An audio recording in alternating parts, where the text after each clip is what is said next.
Thank you for watching the City Pulse. I'm here today with Mayor Ron Arnold and Angela Banner. Thank you guys for talking with me. Thank you. Today we're talking about the Redevelopment Commission. Ron, I know that you said some important information last night at the committee meeting. Can you explain to us what that information is? Yes, we had another big week for the city of Elwood, Pam. A week ago today, we announced the Warner bodies coming into the former Plastec site. And this week, we went in front of the county commissioners and requested more than 50 parcels. Angela may know the exact number, how it's shaking out, but more than 50 parcels in the community. And our proposal was basically approved as presented. So it was not only a first for the city of Elwood, but was a bold step by our county and our county commissioners to entrust the city of Elwood with those parcels. We were able to go in front of the commissioners and tell a successful story. The very first property given to the Elwood Redevelopment Commission was the former Plastec site. We took title of that last May in 2012, and thankfully we were very successful in getting that sold to a new company, bringing 200 jobs to the community. So we were able to stand in front of the commissioners and thank them for their help with that first step, and to celebrate for a moment on that victory, and then to talk about what our next step is. And we've spent the last year putting that next step together. Angela's been a key component of that, because what everyone needs to keep in mind, and I know they have one in their neighborhood or they drive by one or more, we have nearly 400 abandoned properties that are in some state of disrepair, abandonment. And this is not just residential, this is commercial, this is industrial, like Plastec was, had been vacant since 2008. And so what we set about doing was sort of, how do you eat an elephant? And so, of course, the proverbial answer is, well, one bite at a time, but it's all on how you carve it up, too. And so we spent a year sort of carving that elephant up and saying, we don't have the resources to take all 400 properties and to take care of them immediately, but how do we do this, and how do we plan for success? And so we spent a year, we came up with this proposal that was accepted by the commissioners, had more than 50 parcels in it, and again, it was a nice mix of commercial, industrial, residential. And so what the citizens of Elwood are going to see this year they're going to see some blight removed. They're going to see some empty homes that should be inhabited. Some commercial properties that should have businesses in them will have businesses in them. And they'll see some industrial sites. They'll see some progress on whether it's environmental issues and cleanup or whatever those issues are. They'll start to see some progress in some of those areas. So that's a long-winded answer to say it's another dynamic week in our community. And what I reminded the commissioners of, and what we celebrated for a moment last night with the Redevelopment Commission, was, of my 5-point plan, this was number one. We have to be serious about impacting our community, both property values, stabilizing our tax base for the good of our schools, our library, our city operation, and we've got to grow the city. I said many times throughout the campaign and this whole last year, we can't be in the business of cutting, trying to balance budgets. We have to be about growing our way out of it. You can only cut so much. And I remind folks of your household budget. You can only cut so many things out of your household budget. You can cut cable TV, you can cut the Friday night eating out, you can cut all of those things. But when you get down to the core, you have to pay your light bill, you have to pay your rent or your mortgage, there's just you have to buy some groceries. And so you get to a point where you realize you can't cut anymore, you need to earn more money. And the city's no different. Our budget went from $8 million to $5 million. It's a tremendous cut. And so now we're in the business of how do we ensure that we provide the vital services that our community depends on the city delivering. All the additional things, capital improvements, growing things, improving things, roads, curbs, all parks, all those things, that requires additional capital. So we have to grow. We have to grow. This is how we grow.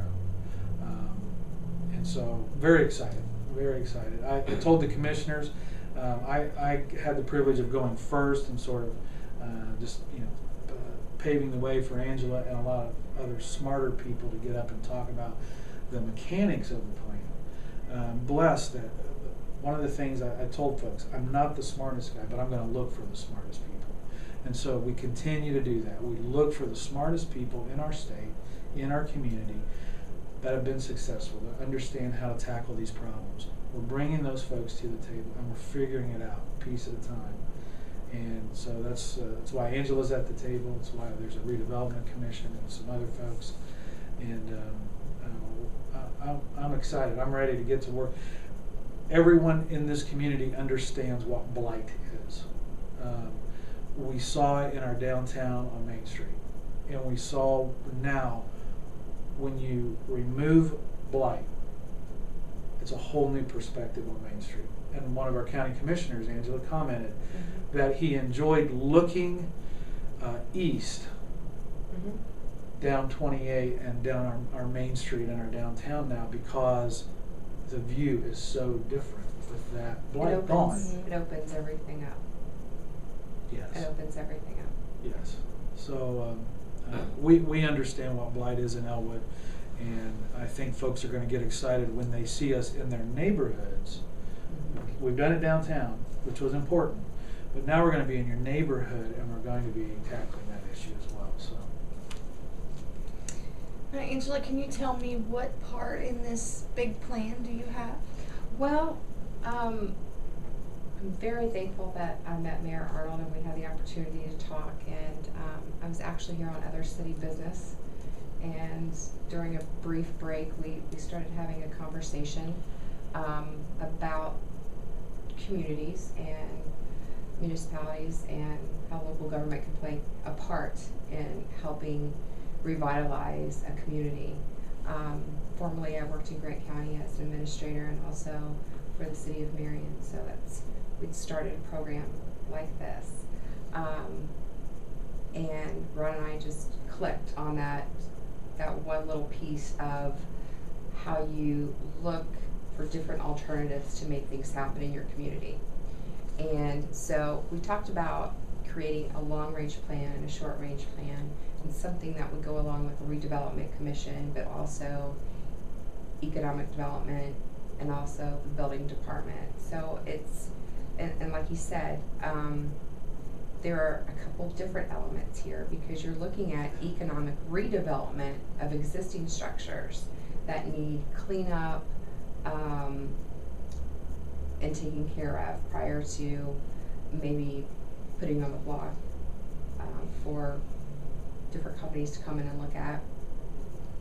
But you're also looking at community revitalization from a standpoint of removing blighted properties in your neighborhoods, and whether that be by demolition, which for safety issues and things like that, it makes the community more aesthetically appealing, but it also raises the market value in your neighborhoods when you take those blighted properties down.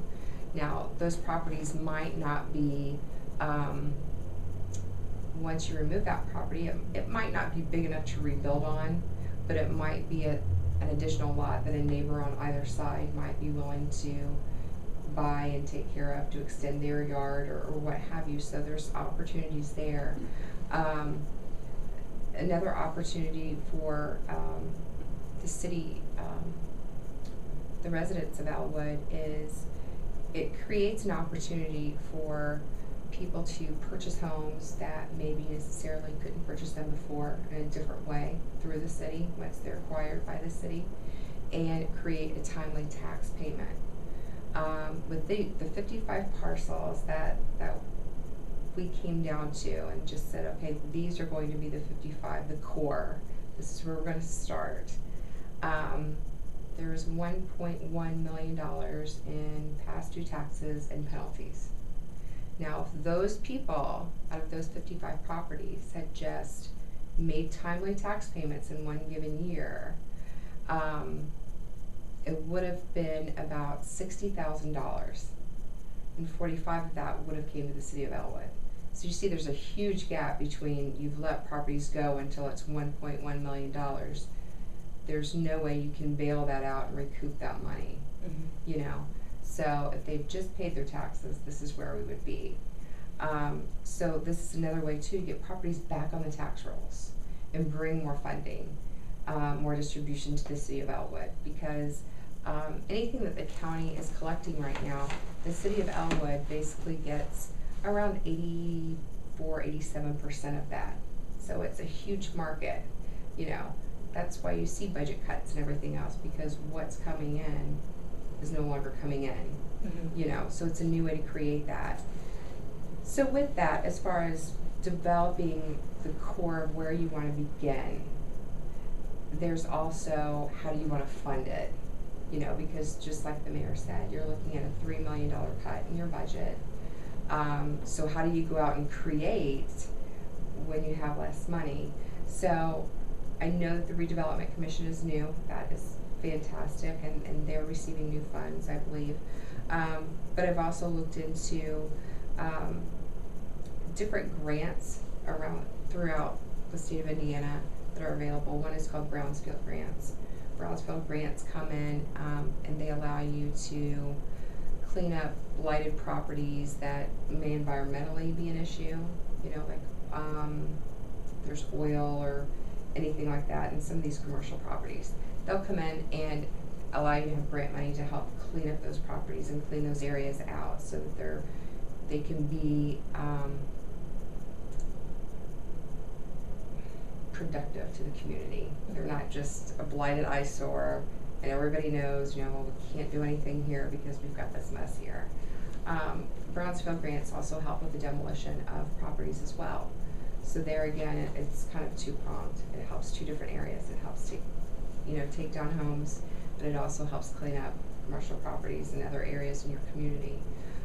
There's a lot of different ways to go there. So those are grants we'll be applying for. Community Development Block Grant is a large grant that one of its main focuses is on community development, economic development.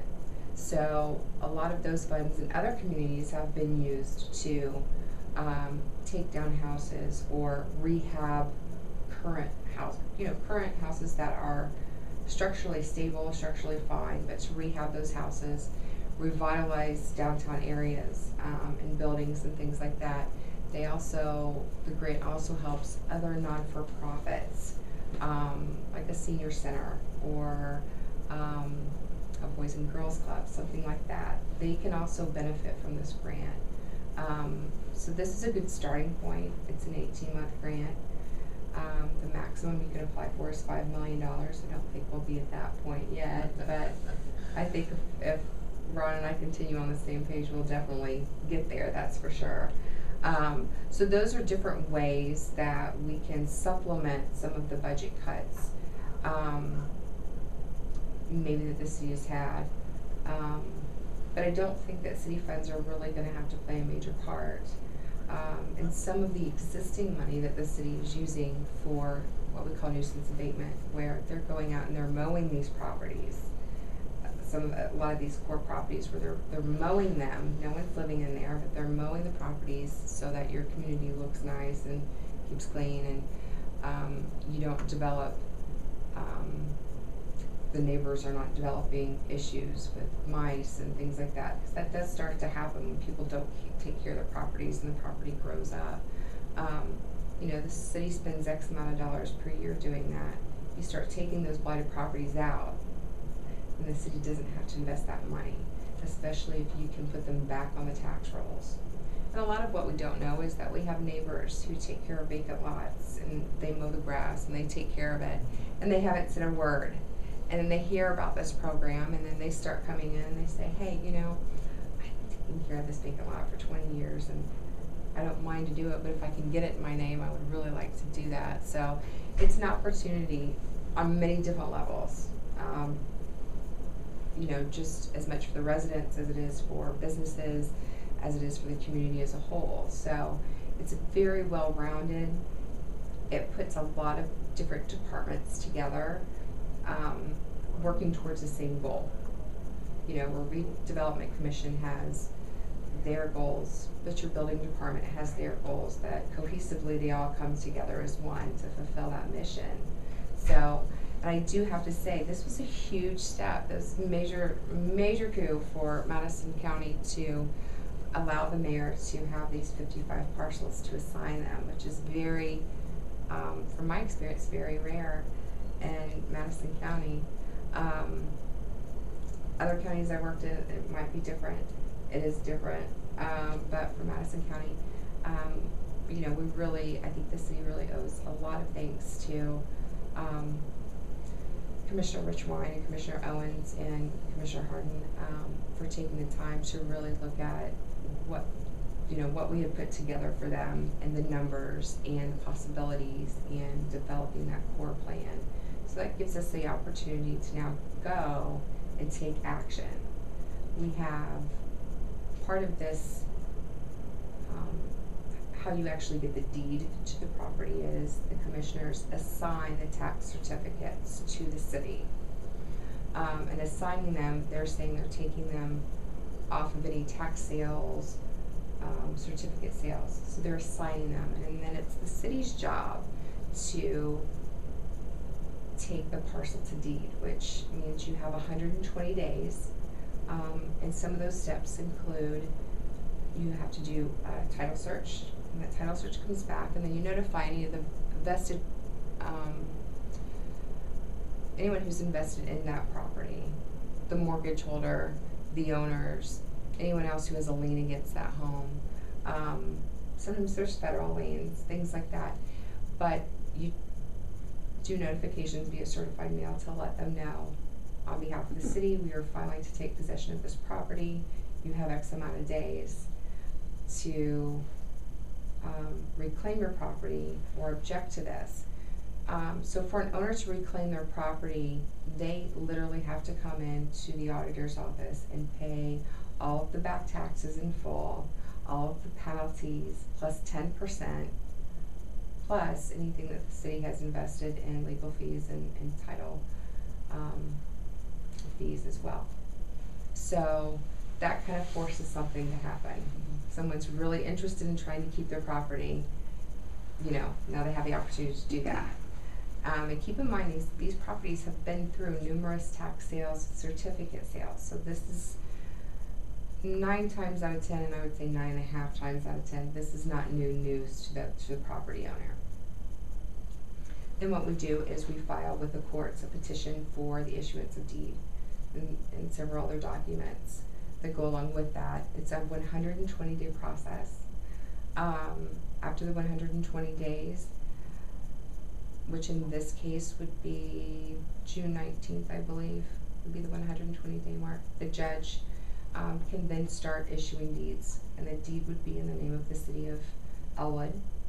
And at that point, that's where they can get to work on dividing out these properties to redevelopment commission and building department, economic development, things like that. In the meantime, you're putting together a plan for what you want to do and how you want to fund it. That's where the grant work comes in, and my work is helping prepare the legal work and filing and the notifications and certified mail and all that. So it's a quick process, it's a fast process. It has to happen very quickly because you're on such a strict timeline according to Indiana code. So I've done about 1,000 of these before, so I'm pretty sure we can make this happen really quick.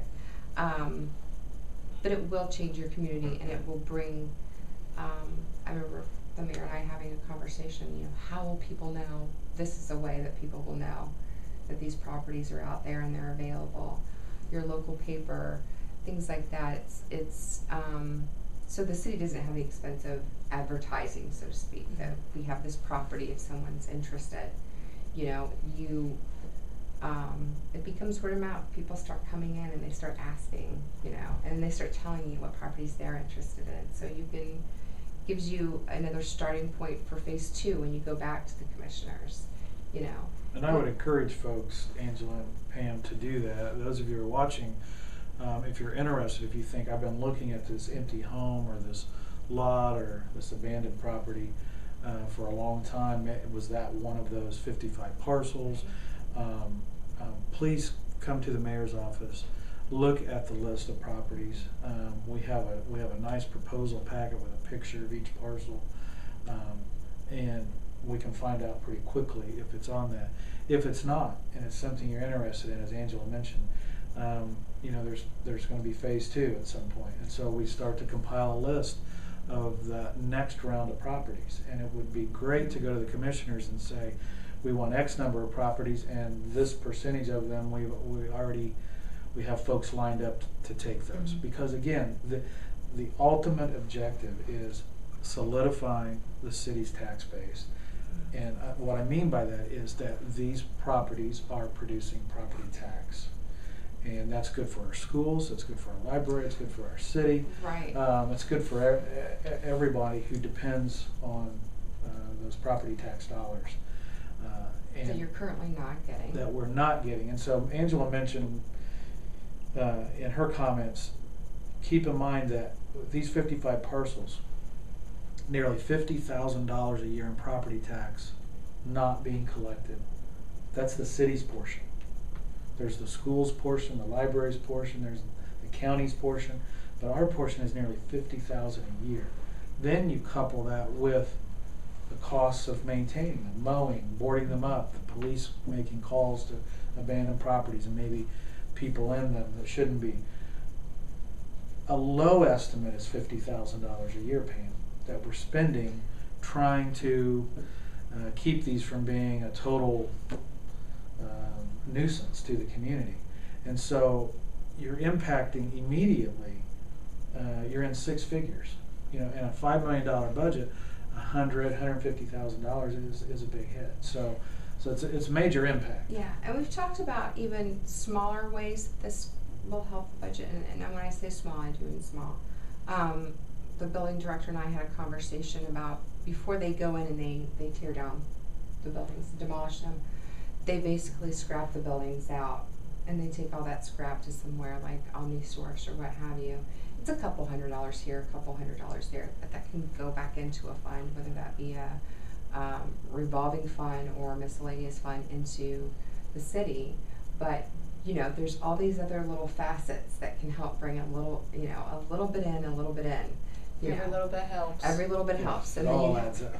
what you have is the first sale of one property, and usually just that one first sale will help catapult the entire program because it gives you funding and gives you a little leeway to do things. And we're getting ready for our first sale. We had a home donated by a bank to the Redevelopment Commission. Last night's meeting, it's basically been cleared. It's been inspected for mold and all those kinds of issues. They've cleaned it, done all the things that needed to be done so that the Redevelopment Commission can take ownership of it. This is going to be a home a family can move in, put some sweat equity into, buy it for a very under market value, but then have a home that immediately is worth, they have immediate equity, they have good value, and what you begin to do is you're placing families back in homes. It impacts again our school, our library, everything, and it raises the property value for everyone in that neighborhood. And so this community has been hard hit early on for a protracted period of time with plummeting property values. Ours bottomed out before the rest of the world caught up and realized there was a problem. And so we have turned a corner, a major corner, and our focus is to increase the value of someone's investment in their property. Once we begin to make that impact, Pam, everything begins to change in our community. And I said last week, and I'll say again, as great as bringing Warner Bodies is into our community and 200 new jobs, if we don't capture those folks, if they are not Elwood residents working at Warner Bodies, raising their families, paying their taxes, going to the grocery, kids going to school, we lose the real impact that this community should receive from it. And that's exactly what you want to do, is create an environment that's aesthetically appealing, to where this is where I want to raise my children, this is where I want to work, this is where I want to, I want to invest in my future, my children's future. That's where communities are born, is something like this. And I think this is a wonderful move. But all of a sudden now you have this other opportunity to revitalize the community in different ways. And I think you'll see a lot of business owners and residents become just as excited about this, We're already seeing that, yes. Yeah, there's going to be grant opportunities for downtown businesses and things like that to revitalize, whether it be, and even some homes, new roofing or new siding. Some of these grants can help do that. So that everybody can be a part of it, and I know that the mayor's not going to let anyone miss out on an opportunity if there's one available for them. So, and I think that's definitely the best starting point, is we want people with these 200 new jobs to come here, to live here, to spend their money here, Yes. to invest here, and to create a life here. Well, as you know, we do a section each week when I do have questions. Yes. From the computer. And I'm excited, because that means people are tuning in on the website.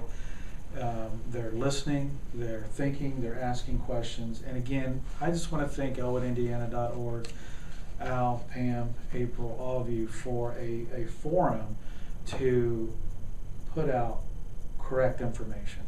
Misinformation is the #1 cancer in our community, and I'm so thankful for this forum, an opportunity to answer questions, for folks to hear my answer directly and look me in the eye, so to speak. So I'm looking you in the eye right now. There are folks out there, God bless them, that are about the business of misinformation, and for whatever reason they're afraid of some of the things we're trying. Maybe they just personally don't like me very well, but I'm a really nice guy, aren't I, Pam? Yes. He's a really nice guy. From someone who's not from here, he's a fantastic guy who has a wonderful reputation around the state. And, always remember, this is your community. Don't be afraid of change. Embrace it. And whether you agree with administration or you don't agree with an administration, what that administration is doing, be a part of the solution, not a part of the problem. Because I've seen a lot of communities get pulled down by, like you said, it's a cancer of just talking and negativity, when you can be a part of, something new and exciting like this, new jobs, new things, be a part of that. So we thank you. We will not turn you away. If you have an idea, if you want to be involved. We've been rehabbing our senior citizen center, now newly renamed the Birchby Community Center. And I was out there last night, and it is looking absolutely fabulous. We're getting ready to build a humane shelter. We're undertaking this project with blight and abandoned properties. There's so many exciting things going on. Come find something that piques your passion, your curiosity. Plug in, be involved. I don't have all the answers. I have wild ideas and big visions, because I love this community. Come be a part of it. So, on to the questions, man. All right. One viewer asks, many folks from out of town travel State Road 37 daily to work, and they judge Elwood by what they see between Wolf's Motor Court and Old Wicks Lumber. Do you have any plans to improve this stretch of town? Yes, great question. Angela mentioned her work in Marion and the mayor there, and I'm proud to call Mayor Seabold a friend of mine and a mentor. Wayne's been very successful in a lot of these programs, and we're trying to take the best of the best and put them all together and make them work here in Elwood. So he gave me a call over a year ago as he was traveling 37 to Indianapolis from Marion, and he said, your biggest problem for the perception of your community is the folks who drive 37 north and south all the time. They never see 13. They never come up Anderson Street. They don't see the Victorian homes and the beautiful lampposts. And he said, you've got a beautiful town, but if you're traveling 37, maybe not so much. That area that this viewer has mentioned. Very exciting. Part of this proposal, one parcel that we asked for was the old Elwood Motor Lodge, which is on the, what would that be, the northeast corner of 37 and 28, just north of the intersection. It's been a blighted property for several years. Before it closed, it was a problem property for the community. And so now that's going to be part of our city.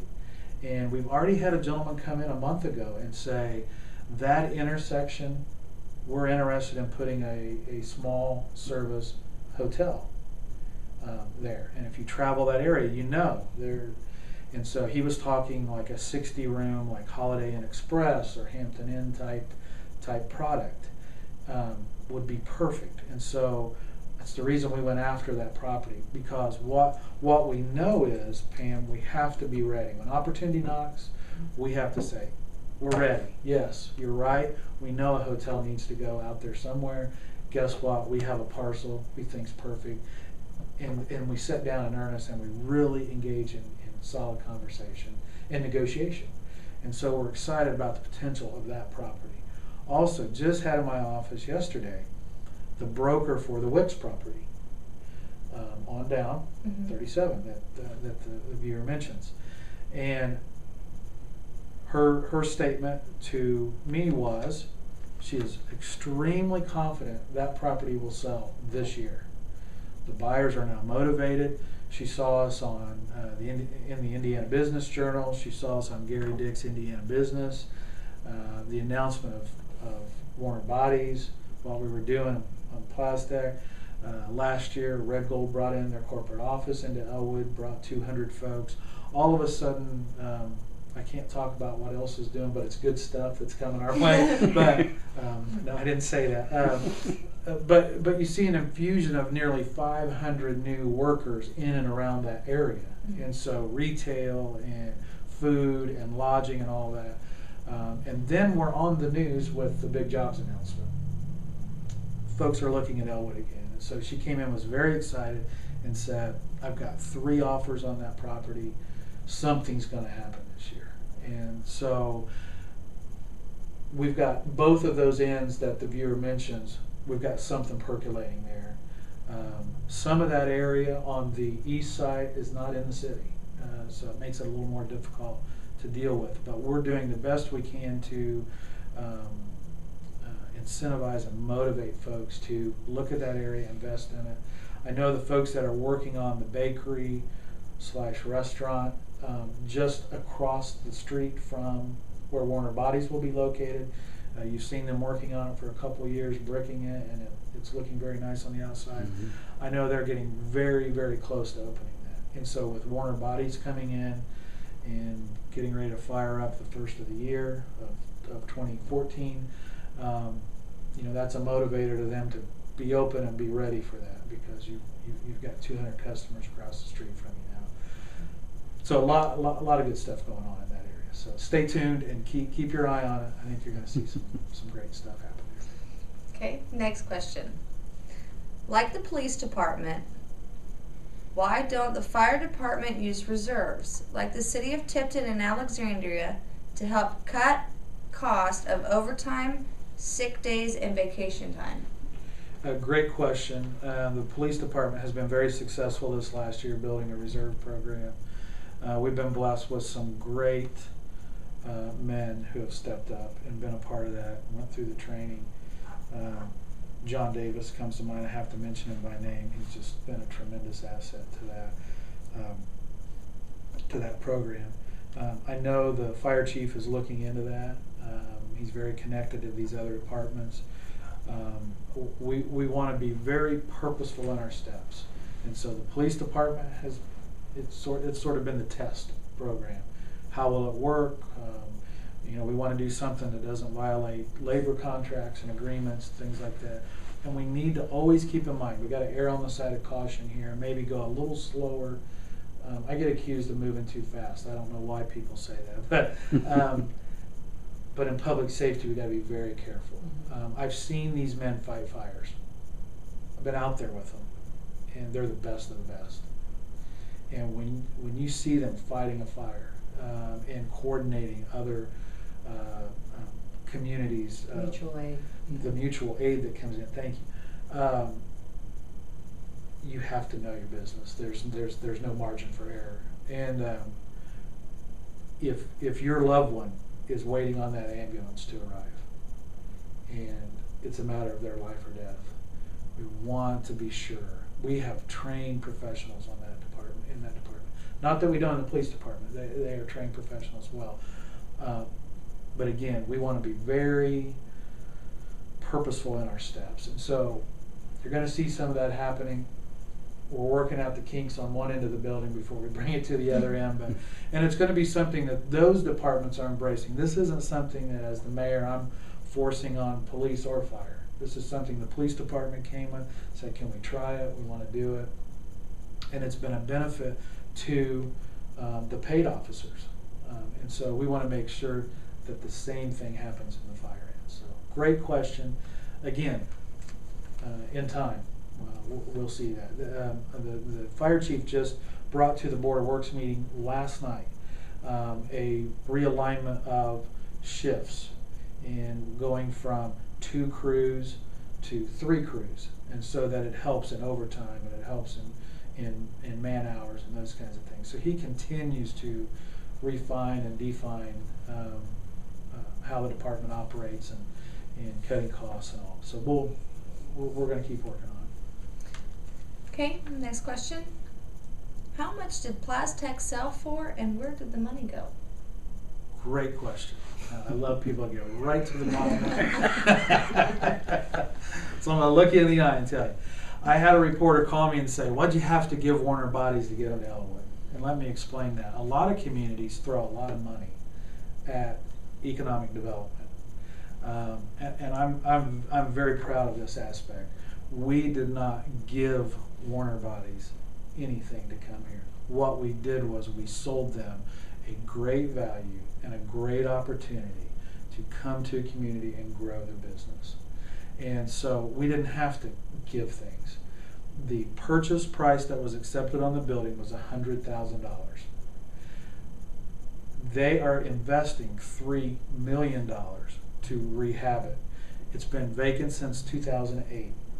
Almost every bit of copper that was ever in that 200,000 square foot building has been robbed out of it. So to get the lights back on, they're looking at many $1,000 investment to run copper wire. And that's what they've been out doing for the last week. They were out there last Thursday before really we had signed the papers. The electricians were out there because they've got to run new wiring, new copper to even get the lights on. There are some lights on. I was just out there last Saturday and walked through, and there was probably 40% of the lights were on. It was exciting to see. So they're making a $3 million investment in that property. So they're paying the Elwood Redevelopment Commission $100,000. That money goes back into the Redevelopment Commission. Then what we're able to do is we're able to demo properties. We're able to rehab. We're able to acquire more properties, market them. So that money, the beautiful thing about that money is it continues to cycle back around and grow. To the next project. To the next project and the next one and the next one. So so that money goes to the Redevelopment Commission. It doesn't go into the general fund. It doesn't pay for any of the mayor's wild ideas or things that we're doing. It stays in economic development. And that's really, if I can, Mayor, interject and say that really that's what you want is you need a starting point that's not general fund, that doesn't affect the general fund, is that you need, in order for people to invest in their community and for those people like the Redevelopment Commission to continue to do their work, is they have to build off something.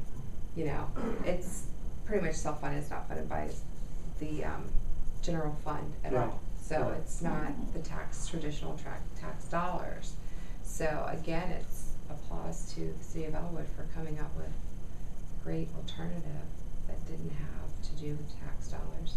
And the state does offer so many different incentives that the state offers companies to come into your community, you know, that your cities don't have to spend out money, you know, to try and lure them to come into your community. Yes. Like some do, because some people, you know, some communities do. We didn't have to. You didn't have to. I got to go out and You have momentum. I was able to give a greeting to the Down syndrome fundraiser, the Zumba group. Vicki Warner had hundreds of Zumba participants out at the Elwood Elementary School, and what I told them was, that's what we were able to sell to Warner Bodies to come to Elwood, a community that for a good cause, you know, there's 200 or 300 people that will get out and raise money for, and our pool project last year, our humane shelter project this year. Our community is a great community. Lots of giving, caring people that work really hard to make good things happen.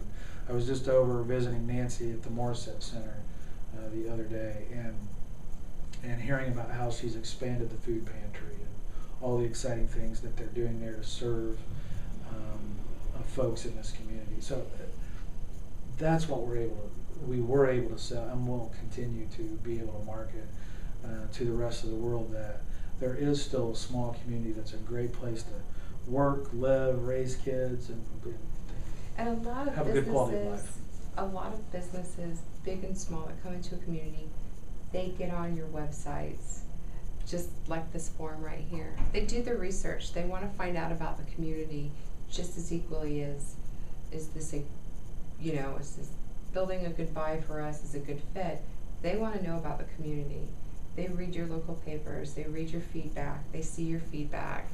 And just like Ron's saying, you know, with the Zumba participants and the fundraiser, they see those things, and those things represent what they want their business to represent and their employees to represent, is to be a part of that. So it kind of goes hand in hand with talking about being a part of the solution, as rather than being part of, you know, tearing everything back down. Yes. So yeah, as residents, everyone plays their own part, whether it's willingly or unwillingly. That's why I just continue to let people know, look, we need to sit down and be honest about our liabilities. You know, when you list out your liabilities and your assets and the problems that you have, we always want to be honest and direct about those. But let's do those as a community together. Let's not do that in public, because folks are looking. They're only going to listen so much to the mayor and the economic development team and those kind of things. They're going to go on elwoodindiana.org, and they're going to research Elwood, and they're going to look in the Elwood Call Leader, and they're going to look at what's going on and what people are saying about their own community. We've got to be positive. Constructive criticism. Type in City of Elwood and just see what pops up. Yes. Yeah. Yes. We will. Okay, I have a last question. Will the city of Elwood be able to receive a wireless hotspot anytime soon? Great question, and something that your park board is working on. The plan for that the park board has is to make Callaway Park a hotspot or a Wi-Fi area, and that area would include Callaway Park proper, the Little League area, softball area, the pool, and the new community center, the formerly Senior Citizen Center, Rehab Community Center. So all of that footprint would be a hotspot or a Wi-Fi area. And you all know, this is a website that you're watching this on, so you understand how important that is. But you know, if I'm going to take my kids out and let them play in the park, I'm probably doing some work while they're playing. And so it's very important that if I'm taking my iPad or whatever, that I'm able to get on, that I'm at a hot spot and I can do some work, catch up on some email while the kids play. A lot of the kids are on their iPads and their stuff. Just as many kids. I don't know that they're working, but they're iPods. that's their life now. So, and it's important to them. And I've had some people say, "Well, the park's about the kids, not about the adults." And true, to a point. But if you haven't been around a young person lately, ask them how important Wi-Fi is. So I'm very proud of the park board, and they're blazing a trail with that. And I hopefully, we're hoping we see that even yet this year for our park system. So that'll be a good start. Well, I thank you very much for talking with me today, and I think it turned out really well. A lot of great things coming to town, I see, and different changes, and so I'm excited to see what happens. Stay tuned. We look forward to continue to bring you more exciting news. Thanks, Thank Pam. you.